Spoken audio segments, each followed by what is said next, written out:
Gordon Rayner, day 2 of your reign on this Daily Tea podcast, and we've got a very special guest coming up, probably just coming on because you're here.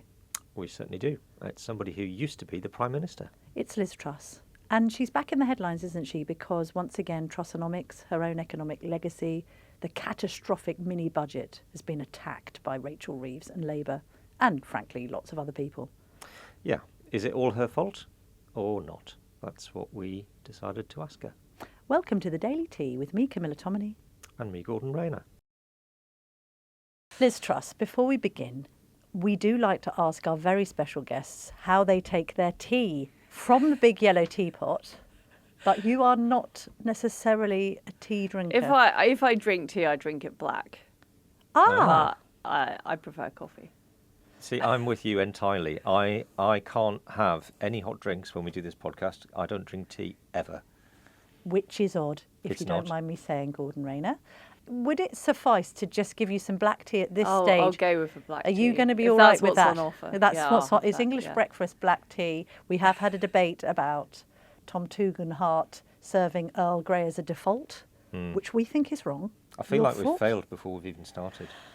I don't think that's wrong, actually. What, Earl Grey as a default?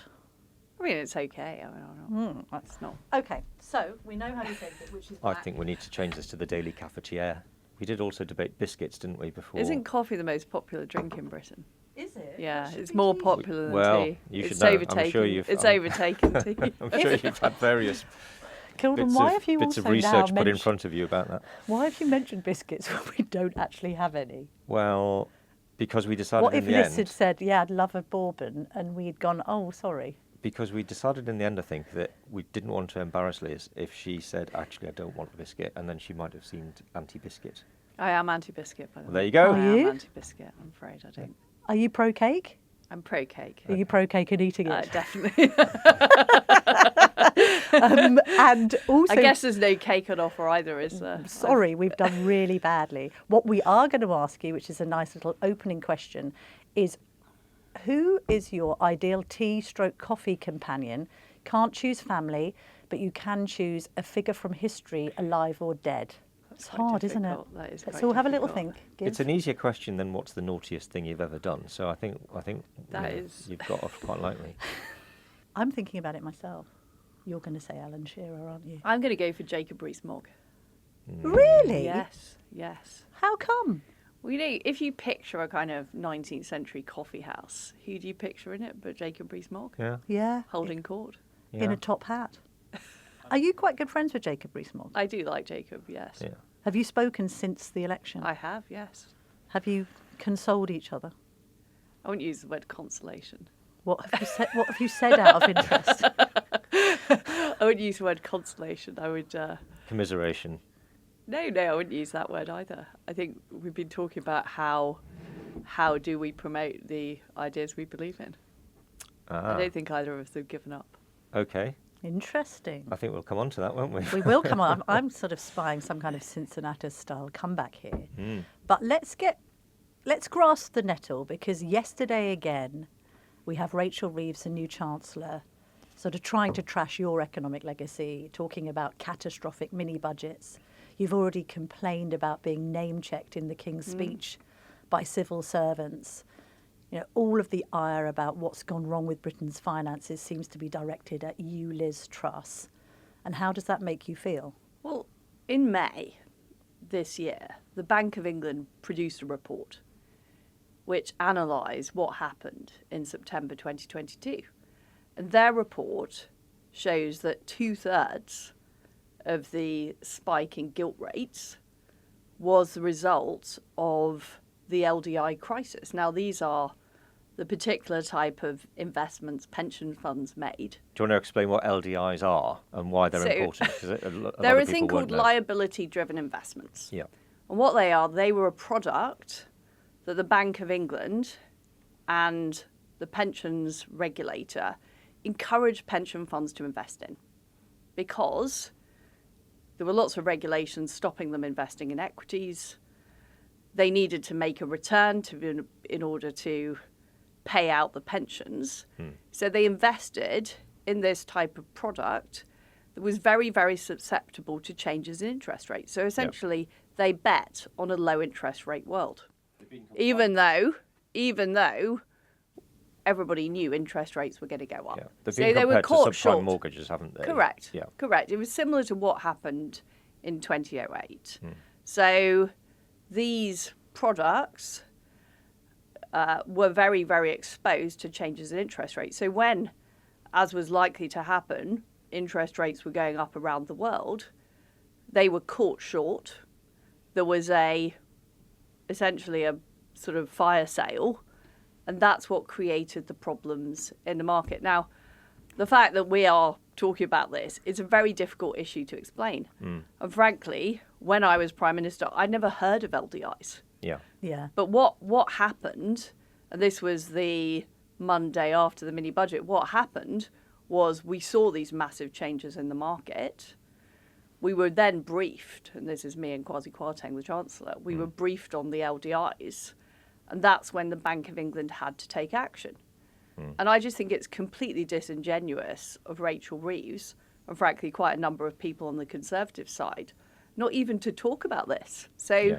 But I if mean, the how other- on earth can any of us have a sensible discussion about economic policy in Britain when the Chancellor of the Exchequer essentially gets away with lying throughout the election campaign about what caused the crisis in 2022? And it's a puzzle to me about why the media aren't holding her to account for this. But if they're saying the Bank of England is to blame for 2/3, are you then to blame for 1/3? Look, that was just on the LDI. Now, the other thing the Bank of England did is they failed to put interest rates up as much as was expected. Yeah. So the Federal Reserve, the American Central Bank, had put up interest rates more than the Bank of England. So beyond the 2/3, that was also a contributory factor. Now, when we presented the mini budget, there was a movement in the market, but it was not a severe movement. It wasn't the type of movement that would create the spooking that we saw the following week. But on the 1/3 point, even Kwasi Kwarteng accepts that you had the right ideas. And let's be honest, when the mini budget came out, there was a lot of very welcome and warm reception to it, not least in this newsroom, beyond economists and others, sort of praising it for being bold and brave. But the execution was at times found wanting. You must be able to own that the way that you rushed everything ended up being catastrophic for you in the Premiership. I'm sorry, I disagree with that, Camilla. There is no easy way of doing difficult stuff. That is the reality. We wanted to get on with fracking. We wanted to restrain welfare spending. We wanted to keep tax rates low. Those would have been the right policies. There would not be a so-called £20 billion hole in the public finances now if we'd been able to get on with those policies. And what we faced was a system that did not like those policies. And in that I include the Bank of England, the Office of Budget Responsibility, and the Treasury itself. And the fact that Treasury civil servants are happily printing statements criticising me and my government personally, I think shows their worldview. It shows the groupthink that they have. So, did we have, the perfect communications? Well, no, we didn't. But does any government ever have perfect communications? What I'm saying is, if the LDI problem hadn't existed, let's say the Bank of England had done their job and the LDIs had been properly managed and they weren't exposed in the way they were, I do not think there would have been a problem with the mini budget on itself. The problem was that we put forward, what was a bold plan and a necessary plan, in my view, to deal with Britain's economic stagnation was completely flawed by the LDI crisis and the fact that the Bank of England, who were responsible for that, chose to point the fingers of blame at me. And yet there seems to be a failure to remotely hold them to account. And I think that's a big problem, that elected politicians are the lightning rod for all of this opprobrium, and yet the people who actually have the power have got away with it. I think it's your case, isn't it, that this was all going on before you even became Prime Minister, or it was brewing before you became Prime Minister, that it was going on in the background. Then there was this crisis. You're effectively saying that the Bank of England was able to use your mini budget as cover for what was going on. Okay, like it or not, the fact is that it did end up with you having to resign. I guess the question, maybe the easier question to put to you is, what would you have done differently if you had your time again, given that you're convinced that those policies were right, but obviously we know in the end it all did sort of come down. The obvious thing, knowing about the LDI crisis now, would have been to force the Bank of England to do something about it, to actually right the situation before we made the announcement. But you say you didn't know about it, so... Well, but knowing what I do now, that's of course what I would do. I mean, I wouldn't light a match in a room full of petrol, which is basically because I didn't know the room full of petrol existed. But you know, what I learned in my time as Prime Minister, and I already knew, I'd spent 2 years at the Treasury, so I already knew about Treasury groupthink. I already knew about the power of the Office of Budget Responsibility.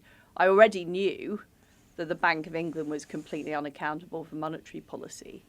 But what I didn't know is how ruthless those apparatchiks would be in shifting the blame to elected politicians. But why do you think they're motivated to do that? I think they're motivated to do that because they do not agree with conservative economic policies. What do I mean by that? I mean monetarism and supply-side economics. I think they're part of a Treasury, Bank of England, OBR groupthink. I mean, the head of the OBR was involved with the Resolution Foundation, which is a left-wing think tank. The former head of the Resolution Foundation, Torsten Bell, is now a Labour MP. Many former Treasury civil servants now are affiliated with the Labour Party. You've got a Chancellor who's a former employee at the Bank of England, and they all believe the same thing.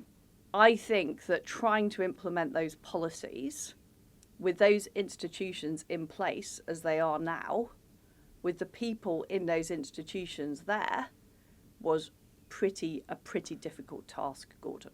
That's what I'm saying, that when you have a group of people who simply don't agree with the policies, that is really, really difficult. And we've seen, by the way, the same thing in the Home Office, with Home Office civil servants under the previous government actually suing the government for them. I mean, it's extraordinary for the policies they're pursuing. So I think it's extremely difficult. And a lot of people say, you know, why is it that over the past 14 years the Conservative government didn't deliver Conservative policies? Well, I think over time it got harder and harder to do that because we faced institutions in Whitehall and in the quackocracy that simply didn't want to deliver those policies. I get what you're saying, and I remember you saying to me before, you know, that when you were Prime Minister, you felt that you were pulling on a lever and then somebody was pulling on it in the opposite direction. And I understand that this is nuanced, particularly when it comes to the Bank of England, the LDIs thing and everything else. Having said that, you ran for office, you wanted to be Prime Minister. With Prime Minister, you know, with great power comes great responsibility. The editor here has to take vicarious responsibility for any mistakes Gordon or I or anyone in the team make on the Daily Tea. He might not have anything to do with it. It might be something that is beyond his original knowledge, and yet he has to own it. And I can see where you're coming from because you feel you're being unfairly maligned. You're being blamed for too much. But if you're the young couple with a baby whose mortgage doubled overnight, you're going to hold you directly responsible because you were the Prime Minister and running the country at the time. That is a fair position for people to hold, isn't it? But if you're the editor of the Telegraph and Camilla is less sackable than the editor, that's a problem. You know, the editor of the Telegraph can sack people in the organisation that he doesn't think are doing a good job.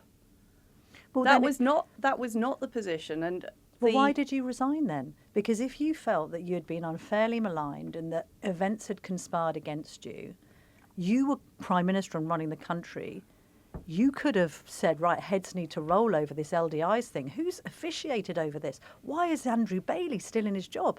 Instead, you sacked your Chancellor. And your Chancellor rightly turned around to you and said, if I go, then you go. And the next thing, days later, it's all over.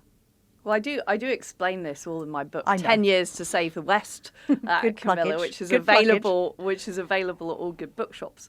But the point was, at that stage, so we'd had the LDI crisis where the Bank of England had successfully shifted the blame. There was then, the OBR leaking of the so-called £70 billion hole in the budget. And this is the point I'm making about the imbalance of power. That in Britain, the Bank of England governor is now more powerful than the Chancellor of the Exchequer. That is just a fact. He is less sackable than the Chancellor of the Exchequer, and he is less accountable than the Chancellor of the Exchequer. So we were facing a situation because of the turmoil, and that was partly created by the Bank of England, and they were obviously not supportive of the government. So take the situation in the 80s, where the government pursued radical fiscal policies, but the government was also in charge of monetary policy, so they could balance fiscal and monetary policy. You now have a situation where monetary policy, which is a very powerful tool, is not controlled by the government, it's controlled by the Bank of England.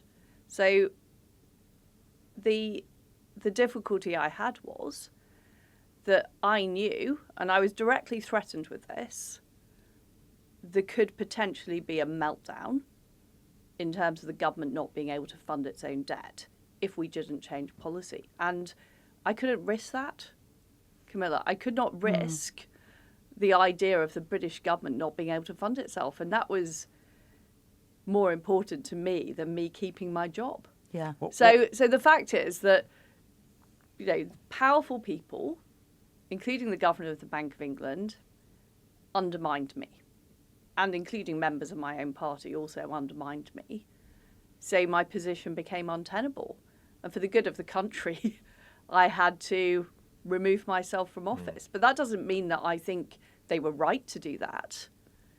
I was the victim, frankly, of an attempt to sabotage my administration by people who didn't agree with my policies. That was the issue. And what I'm saying, and why I'm speaking out now, is unless we fix this accountability problem we have in Britain, we're not going to be able to get proper conservative policies like lower taxes and supply-side reform and cutting the size of government, because we have institutions that do not believe in those policies and are prepared to sabotage a government that tries to implement them. And this is why I think it's disgraceful that serious questions have not been asked of Andrew Bailey. And if you've got a situation where elected politicians are subject to this huge, responsibility, and yet unelected bureaucrats aren't, you've got a very imbalanced system. And you asked me about the people that have a mortgage. I am not responsible for people's mortgages going up. The Bank of England, the independent Bank of England, is responsible for Britain's monetary policy. It's responsible for interest rates. They're set by the Bank of England. Interest rates were going up around the world. Of course, the Bank of England had to follow that. It can't be completely out of step with the Federal Reserve. But we have a real problem in this country if people think the Prime Minister is responsible for interest rates, when in 1997, Gordon Brown specifically made the Bank of England responsible for them. And this is what I'm talking about, a complete misalignment with who's responsible. I'm very happy to take responsibility for decisions I actually made. So I'm very happy for, if you want to criticise me for trying to cut the top rate of tax, or you want to criticise me for saying corporation tax should be 19%, not 25%, fine. But I'm not happy to take responsibility for something where the Bank of England sets interest rates. They've been clear that 66% of, and I think it's more, by the way, but they say themselves that they were responsible for 66% of what happened in the autumn of 2022. I was not able to appoint Andrew Bailey. I was not able to sack Andrew Bailey, although I would have liked to. So I can't see the rationale for me being responsible for his decisions. The confusion might come from the fact that prime ministers and politicians regularly take credit for interest rates and inflation coming down. And I think Rishi Sunak but not was going up, completely curiously. wrong. Rishi Sunak was completely wrong to set himself an inflation target when that responsibility had been given to the Bank of England. And I think politicians are very guilty of claiming they can do things that they can't. And I think it's created the situation we're in now. I mean, Rishi Sunak knew that inflation was going to come down, so he wanted an easy thing that he could prove he'd tick the box on. But I think it was wrong, it was disingenuous of him, and it has created a situation where nobody knows who's responsible for anything. And one of the things that I heard on the doorstep a lot during the election is nothing in Britain works. Because nobody is held accountable who actually has the ability to pull the lever. And that's a huge problem for us as a country. Do you feel that people during the election campaign, particularly Labour, were blaming you for an awful lot of things, whilst maybe Boris Johnson and Rishi Sunak were getting an easy ride because they weren't being blamed as much for things that perhaps were as much their responsibility as anything that had come from your premiership? I think Labour have been extremely disingenuous during this campaign, and they're continuing with that. I mean, we've seen this. We didn't know there was a black hole in the public finances. We've got to take these difficult decisions now. They knew perfectly well that there was a problem with the public finances way before the election. There's a problem with economic growth. Fundamentally, Labour don't have any solutions to Britain's problems because they ideologically believe in big government, high spending and high regulation.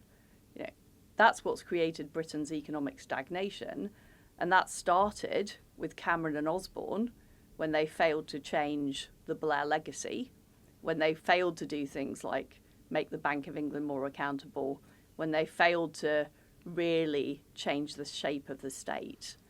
And I pointed that out back in 2010 when I set up the Free Enterprise Group. I said we need to do more to actually promote enterprise, promote growth. Yes, Boris Johnson and Rishi Sunak added to that problem, but that problem was there from 2010. And why did people not vote Conservative at the election? Well, they felt worse off.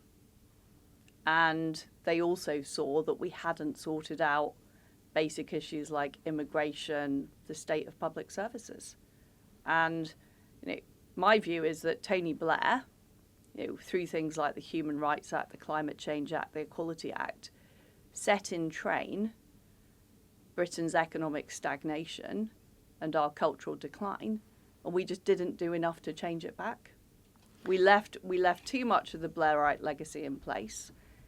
I tried to change it back, but I found the forces against me were too powerful. And that is why we have been given a thorough drubbing at this election. Of course, Labour are going to play politics. I get that. I think that the media coverage during the election campaign was pretty superficial in terms of questioning how Labour actually think they're going to grow the economy. It certainly isn't Ed Miliband's net zero nutty stuff. Is not going to grow the economy. It's going to be an absolute disaster for our energy policy and economy. So I think they were very poorly scrutinised during the election campaign. But fundamentally, it was our policies that lost the campaign, and it was policies over 14 years. It wasn't policies over 6 weeks. Yeah. It really wasn't. It's easy to forget that the first 2 weeks of your premiership were completely overtaken by the death of the Queen. And I just wondered if you met the Queen to be appointed Prime Minister, I think 2 days before she died. I just wondered, did you have a sense when you met her that she was that close to the end? Or? She clearly was frail, but she was incredibly sharp, and knew everything was going on. And I think at the time, I knew that she wouldn't go on that much longer, but I never thought it was 2 days away. Yeah. No. Because she was so sharp and vibrant and lively, and I didn't think. If you think back at that period, was there one sort of defining moment where you just realised it's over? So I'm a terrible optimist, which is a curse. So even though things were very, very difficult, and with the OBR and the Bank of England and all of the economic situation, I still thought I could continue. And I think it was only the night in Parliament, when it was just clearly quite chaotic, that I thought I couldn't continue. I have to say, my husband had warned me a week or so before, just saying that if you can't implement, if you can't really deliver what you've come into office to do, what is the point of being there? And I think that was a fair point. How do you cope with going from being Prime Minister and the most important person in the country to being a backbencher and somebody who has really no power overnight? I think I used to think about this quite a lot when I used to see Theresa May walking through Parliament, and she had been Prime Minister, and then she was somebody that people barely even sort of gave a second glance to, and I thought that must be incredibly difficult to cope with on a personal level, on an emotional level. Can you tell us a bit about? Well, I guess I did it for a short time, so that was that's one benefit. It feels to me a bit like the people who went to the moon. They do that incredible thing, and then when they're quite young, and then they know that for the rest of their life they're never going to hit those heights again. How do you cope with that? Well, I think that these, and I was a cabinet minister for 10 years, so or maybe 8 years. Minister for 10 years, but these jobs are all consuming, so you're not really ever, and certainly the times I've done them, there was just so much going on, so I never had a sort of moment where I was thinking, here I am as Prime Minister. It was more like, I've got to do this speech, I've got to get to Balmoral, et cetera, so it's a whole series of events. And the thing that motivated me, as I said, to go into politics is I want to change things. So I'm always looking, in whichever job I'm doing, how do I make the argument? How do I achieve the change? How do I persuade people?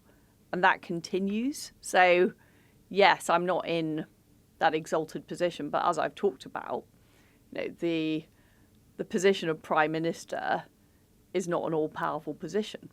And I think in modern politics, so much power has now been outsourced to unelected bureaucrats.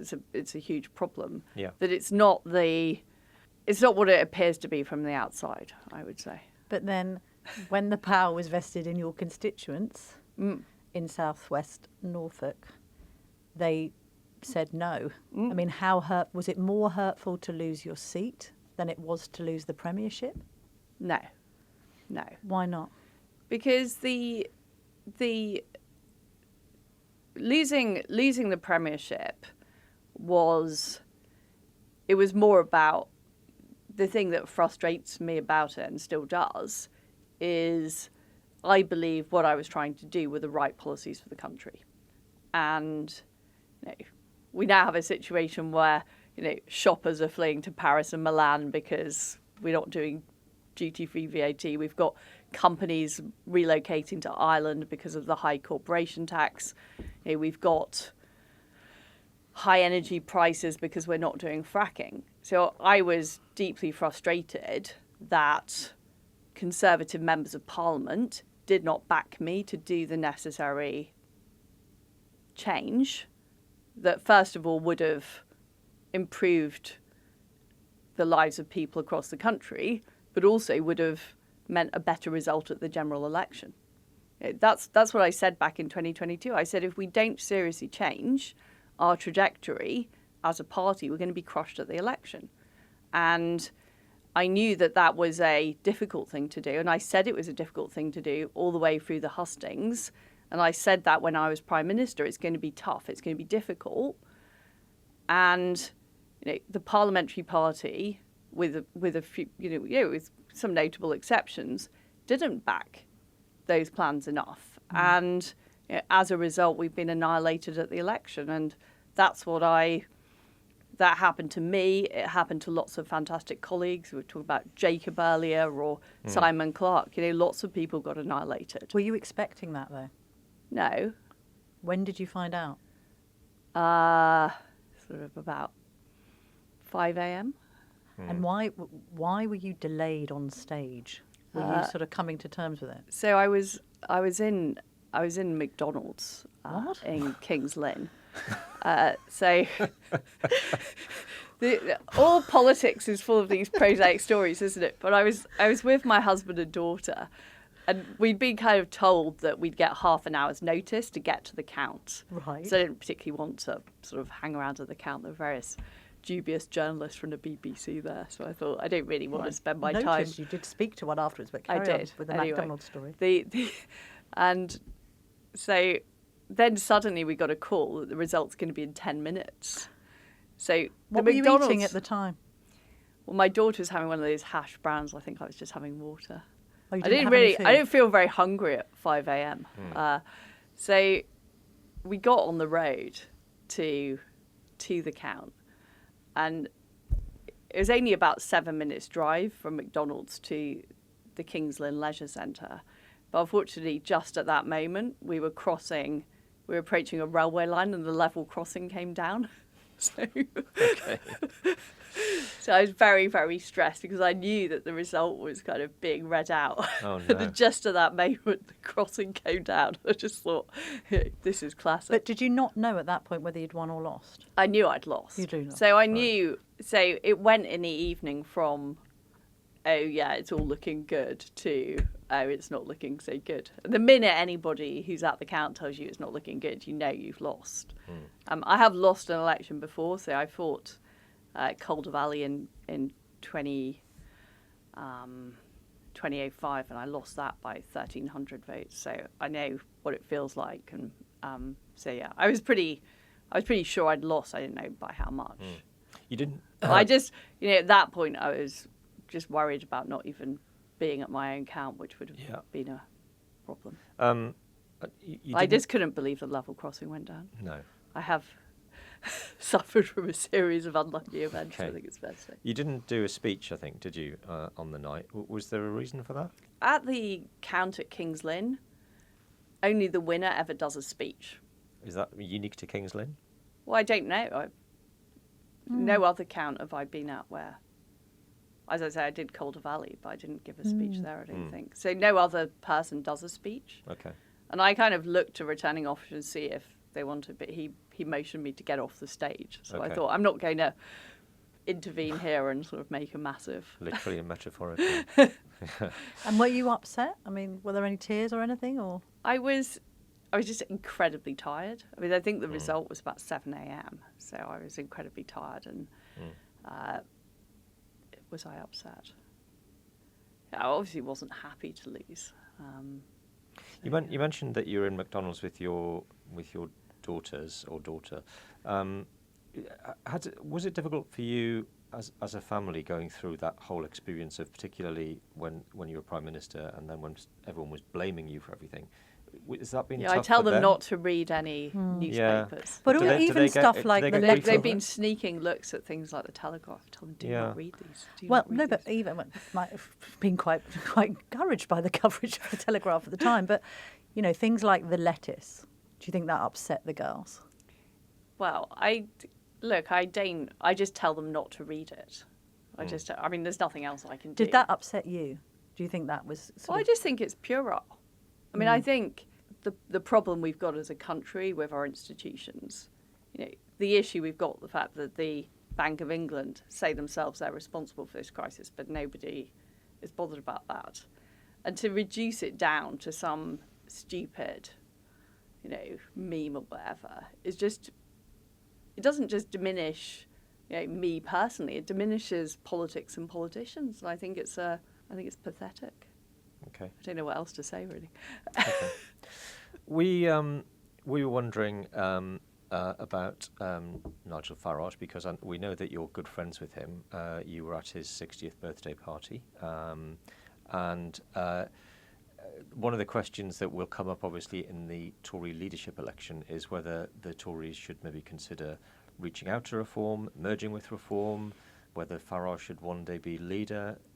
What are your thoughts on those? I mean, my thoughts on the Tory leadership at the moment is there are too many people in the Conservative Party who are saying we need one more heave. We just weren't competent enough. That was the issue. Mm-hmm. That is not true. We have failed to deliver economic prosperity and better public services and secure borders for 14 years. That's why we didn't get elected. So I think the first thing the Conservative Party needs to do is understand how big the problem we've got is. And there needs to be a thorough clear out of central office. There's lots of talk of, your CCHQ, they keep on selecting former Liberal Democrats. You could count yourself among their number. I think I'm the soundest former Liberal Democrat there is. All right, so CCHQ needs to be cleared out. But it sounds to me like we've got these candidates before us now, but you're sort of saying it doesn't really matter who leads the opposition if Conservative policies can't ever be implemented against pressure coming in the opposite direction from what we would describe generically as the blob. Sorting out central office and making the party properly a grassroots bottom-up party again is absolutely vital. We will not make any progress until that is properly sorted out. The second thing is that any leader needs to be prepared to take on the unelected state. That was the biggest mistake we made over the past 14 years, is not reversing all the Blairite changes on things like Human Rights Act, on things like the quangos that powers have been outsourced to. We didn't make those changes, and therefore we were sort of locked in the Blairite framework for all of the time in office. And I think until a leadership candidate is clear that the system needs to change, then they're not going to capture the public's imagination, because I think the public get that. I think that's why people voted for Reform. I had people on the doorstep saying we need a revolution in Britain. That was the tone of what people were saying, their frustration with the fact that things haven't changed. Which candidate could change things? We've got your friend Priti Patel, who you wrote Britannia Unchained with. James Cleverly, you've worked with him. Robert Jenrick, you've worked with him as well. Tom Tugendhat. I think it's fair to say I know all the candidates. You do know all of the candidates. I'm running through the audience just in case they've forgotten. We've got Mel Stride, a sort of outside hope. Who have I forgotten? We've got Kemi Badenoch. Robert Jenrick, have we mentioned him? We mentioned him. We haven't got Suella Braverman, who perhaps speaks more your language when it comes to taking on the system. Why do you think she's blown up? I think it's a shame she's not running. I think it's a shame she's not running, because I think she had a lot of things to say which needed to be said. Not necessarily. What I'm saying is we need somebody who is determined to change the Conservative Party and change the country. Who is that person out of these candidates? Well, I don't know yet. I'm waiting to see what they say about all these things. What's your suspicion, though? Because you know these people probably better than anyone in the party. We've just been through a terrible election defeat. Even if some of these people thought the one more heave was the right answer, surely they don't think that now. So let's hear what they've got to say. I'm not sort of coming out for one of them. I'm not sure I will ultimately, but what I want to see is a serious analysis of what went wrong, and somebody who is prepared to be bold and be prepared to take on the establishment, because the the establishment isn't just the senior ranks of the civil service. It's also a lot of the media. It's the BBC. It's the groupthink that's got this country into the mess we're in now. And the mess, I mean, I've been mainly talking about economics because that was the focus of what I tried to do in number 10. But if you look at immigration, human rights culture, woke culture, how on earth have we had a Conservative government for 14 years and yet children are being taught there's 100 genders in our school? How on earth have we got to that point? And what are those candidates going to do about that? What are they going to do about the fact that we've essentially got a state-sponsored institution, the BBC, that is saying Hamas are not terrorists? What are they going to do about that? What are they going to do about the policing issues that we've seen in London? What are they going to do about that? Those are the questions that they have to answer. You've obviously been through a Tory leadership contest, and you won. Yeah, I have to say, one of the things I'm thinking about is thank God I do not have to spend my summer doing that. Yeah. It was so awful. It was so awful. Why was it so awful? We had fun at the Telegraph, Hustings. What are you saying? We had fun, but it's the kind of relentlessness of it, the repetitiveness of it. I mean, there were far too many hustings. Yeah. And we had to sit and listen to them. All you had to do was talk.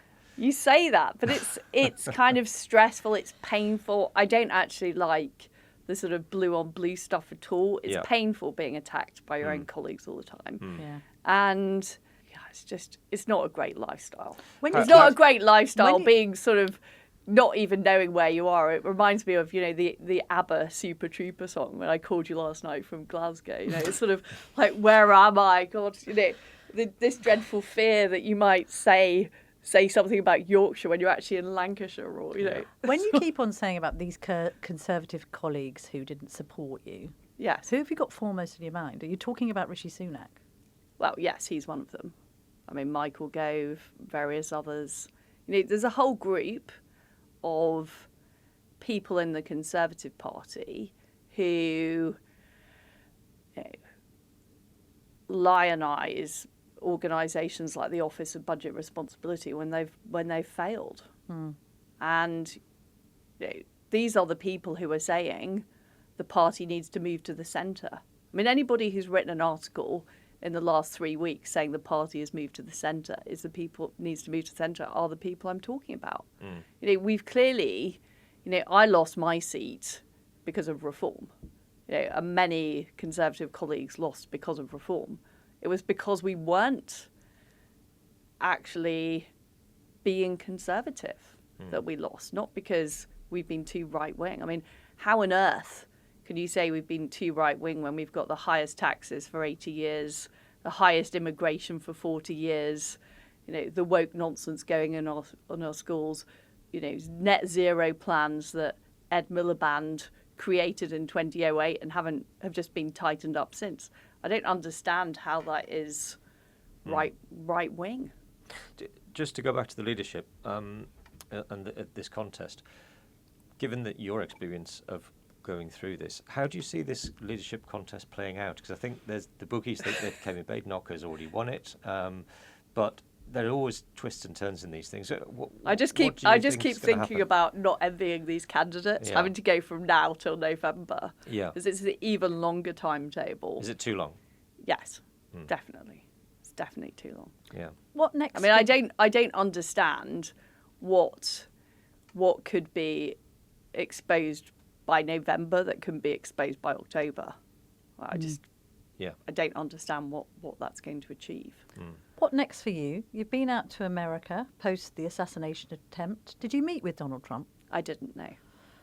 But you would say that if you were an American, you would vote for him? Definitely. You think the world is safer with him than Kamala Harris? Definitely. Would you consider going out to America? What's next for you? So I go to America because I'm interested in American politics. I don't want to live in America. I just I very much care about what happens in the US elections. I think it's a very serious turning point for the world. I think if the Democrats get in again, it will be a disaster. We've already seen the war in the Middle East, the war in Ukraine, the saber-rattling towards Taiwan because of Biden's appeasement. I mean, Biden has appeased Iran. He cancelled the Trump sanctions. He tried to negotiate the nuclear deal again. It hasn't worked. Iran are closer than they've ever been to getting a nuclear bomb. I'm very, very worried about that, and I do want to see Trump in the White House. I think that is the most important thing for several decades. Is this 2024 election in the US, and it's important for Britain. I think Trump being in the White House will have a very positive impact on our country as well, and hopefully on conservatism in our country, and injecting a bit more of a conservative spirit here as well. You said right at the start of this podcast that you had been talking to Jacob Rees-Mogg about the future. You were sort of hinting that maybe you're considering a comeback. Could there be a political comeback for you in the? I'm honestly not considering anything particularly much at the moment. I'm just. But you're not ruling it out. I'm focusing on enjoying myself. And this is obviously why I've come on this podcast. Wow. So I'm focused on to enjoy yourself, or to enjoy line myself. up your comeback. To enjoy myself. Okay. I'm still massively interested in what political, what we need to do to get this country back on track. But how do you have a platform? I mean, a peerage, would that be good? I'm not seeking a peerage. No. So from where do you campaign with your ideas? I'm giving that some thought, Camilla. Oh. Okay. The Liz Truss think tank. Maybe. Well, maybe. I'm not. I'm just. I'm in recovery at the moment from the election campaign. There we are. Okay. Well, Liz Truss, as you finish your black tea, thank you very, very much Thank you very much for joining us on the Daily Tea, for speaking so candidly, and for staying with us for such a generous amount of your own very busy time. Thank you. Thank you. Thanks. Gordon, we've just escorted Liz Truss and her quite significant security team out of the building at Telegraph Towers. Reflections? I thought she was. I thought she was candid. I thought she was interesting on. It was interesting how angry she is about the whole, idea of people blaming her for everything. She's very unapologetic. I don't really feel that she feels that she's to blame particularly. No. She actually said at one point she was the victim. Is that going to go down well, do you think? Well, probably not, but that's what she clearly believes. I don't think she's going to change her mind on that. I think that she feels history will judge her differently from how she's being judged now. It's also interesting interviewing a former Prime Minister that shoots from the hip so squarely. Like, if you imagine having Theresa May in here, it's just, she would not have been that honest in her responses. No. Regardless of whether you agree with her or not, it's like Liz Truss is now unleashed, I would suggest, because she's lost her seat and has got nothing to lose anymore. Yeah, I mean, she accused Rachel Reeves of lying. She was very dismissive of Rishi Sunak. And the other thing is, I can't imagine Theresa May or indeed Rishi Sunak going to McDonald's. No. Boris Johnson, yes, and certainly getting a Big Mac. Yeah. But Liz Truss? Though she did only have water. Yeah, it's a bit boring. Or did she? Or did she? Did she actually have 9 chicken nuggets briefly before she took to the stage in Norfolk to find out she'd lost her seat? Well, that's us done for another day. We have an interesting life, don't we, with the people we interview in here? Well, we do. I was talking to my dad the other night, and he said, you have a very different life from me. But then he is in his 90s. Yes, indeed. And we'll both be there one day.